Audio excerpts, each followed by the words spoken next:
মামা দাদু, আজ থেকে আলো অফিস জয়েন করেছে।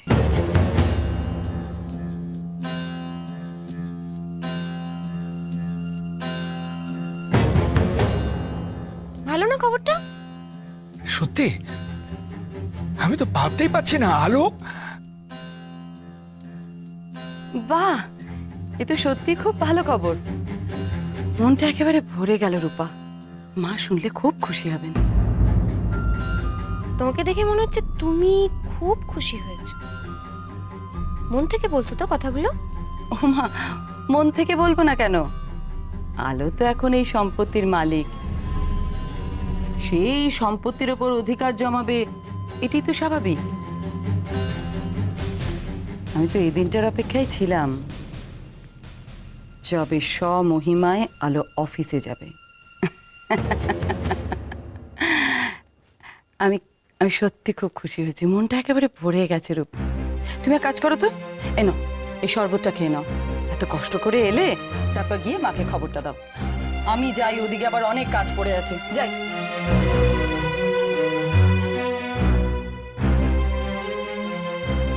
কি ব্যাপার মামা দাদু, মা হঠাৎ এরকম অবাক করা ব্যবহার করলো কেন?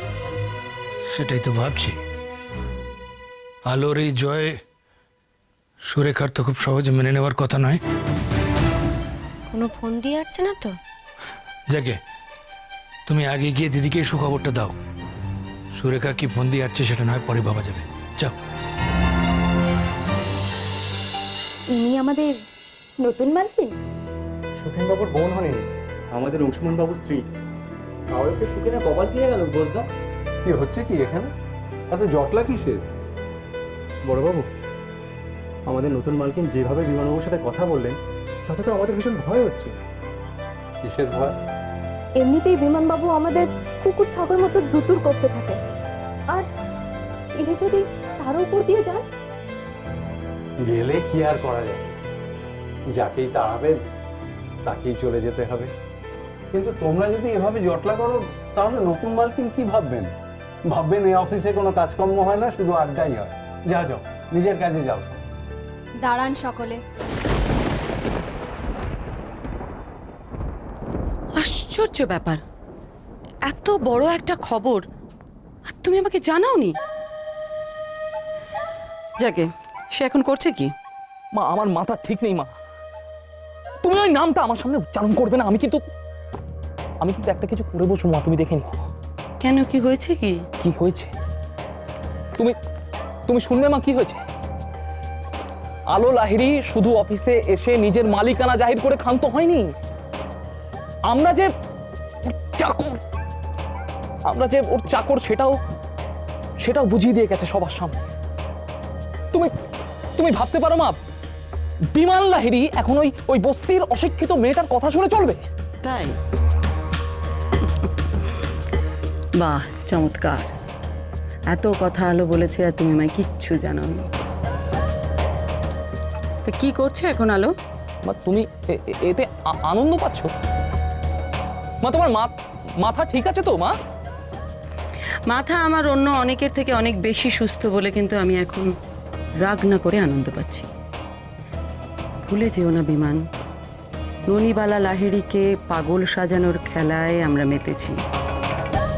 আলো এত কথা কেন বলছে বলো তো? ও জানেই না, ও বুঝতেই পারছে না যে ওর পেছনে আমরা কি ষড়যন্ত্র করছি। আমরা তো এটাই চেয়েছি। ধরে নিতে পারো আমাদের জয়ের রাস্তা তৈরি হয়ে গেছে। মা, আমি সত্যিই জানি না তুমি কি বলতে চাইছো। দেখো, আলোকে অপমান করে অফিস থেকে বের করে না দেওয়া অবধি আমার শান্তি নেই মা। আলো যখন অফিস থেকে বেরোবে তখন ওর পেছন পেছন গিয়ে জানার চেষ্টা করো অংশু কোথায় আছে। অংশু ওকে বের করে দেবে, সম্পত্তি আমাদের হবে, তারপর অপমানের বদলা নিয়ে।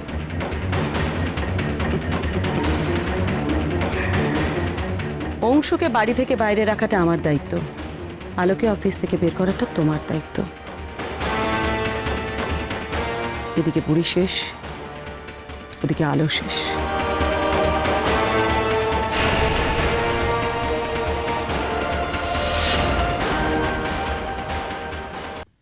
কি যে যে ব্যাপারটা ঘটলো আমি তো কিছুই বুঝতে পারলাম না। তুই হঠাৎ গুড়কে মাছ দেখলি কি করে বলতো? ছোট, তোরা মিছিমিছি আমাকে ভুল বুঝছিস। আমি যা দেখেছি তাই বলেছি। আচ্ছা কি দেখেছো সেটা আমি এসেই শুনেছি, তাই নিয়ে তো হইচই করা কি আছে? কিচ্ছু হয়নি। এই পারুল, ঠাম্মা কিছু খেয়েছে? আর খাওয়া? রূপা, আমি সত্যি বলছি সাবুর মধ্যে মাছ ভাজা ছিল। আরে দেখ, ছাড়ো তো ওসব কথা। তোমার জন্য আমি একটা গুড নিউজ এনেছি, গুড নিউজ। সেটা শুনে না তুমি ওই সাবু, মাছ ভাজা, গুড় সব ভুলে যাবে। কি ঘটনা ঘটলো শুনি? আজ আলো অফিসে গেছে। কি সত্যি? সত্যি বলছো রূপা? আলো অফিসে গেছে? তুমি ওকে রাজি করিয়েছো? কোথায় কোথায় দেখা হলো ওর সঙ্গে? এত প্রশ্ন করলে কি করে হবে? ওই সমস্ত উত্তর পরে হবে, তার আগে তোমার খাওয়া হবে। পারুল, খাবার আন যা। না না, কাউকে যেতে হবে না। আমি নিজে হাতে ভাড়া থেকে খাবার এনে দিদির খাবার তৈরি করছি। তবে তার মাছ টাছের ভয় থাকবে না। আসছি আমি, দেখি। রূপা, আজ বোধহয় আমার জন্য ছোটর ভালো করে খাওয়া হয়নি। ওকে অন্তত একটু ফল টল দিয়ে দাও। অনেক দূর যাবে তো, একটু পরেই বেরোবে বলছিল। দালানে সব রাখা আছে। আচ্ছা ঠিক আছে, আমি যাচ্ছি। পারুল, একটু আয় তো আমার সঙ্গে। তুমি বসো, আসছি। রাধা মাধব, এতদিনে মুখ তুলে চাইলে, আর যদি সমু থাকতো কি খুশি না হতো। পারুল, বলো। আমাকে একটু সমুর ঘরে নিয়ে যাবি? কেন নিয়ে যাব না ঠাম্মা? তবে যদি আমার ওপর ভরসা হয়, আমার হাতে ওষুধটা আগে খেয়ে নাও, তারপর নিয়ে যাচ্ছি। আমার রাগ হয়েছে মেয়ের। আমাদের যা করার খুব তাড়াতাড়ি করতে হবে। তুমি তুমি রান্না করে যাও, আমি সমরেন্দ্র লাহিড়ির ঘরে যাই। যাও তাড়াতাড়ি।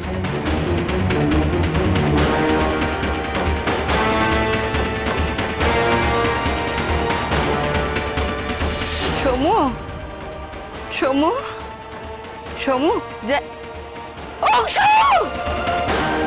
ভাই, রূপা, পারুল, তোমরা শিগগির এসো।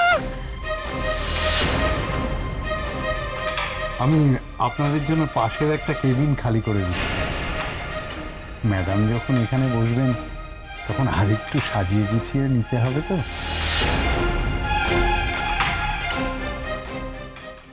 আমরা সবাই মিলে নতুন কিছু করব, নতুন বাঙালির নতুন বড়দিন গড়ব।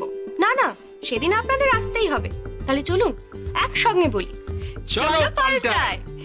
রোববার 17 জুন ঠিক সন্ধ্যে 7টায়। লাগলো চোখে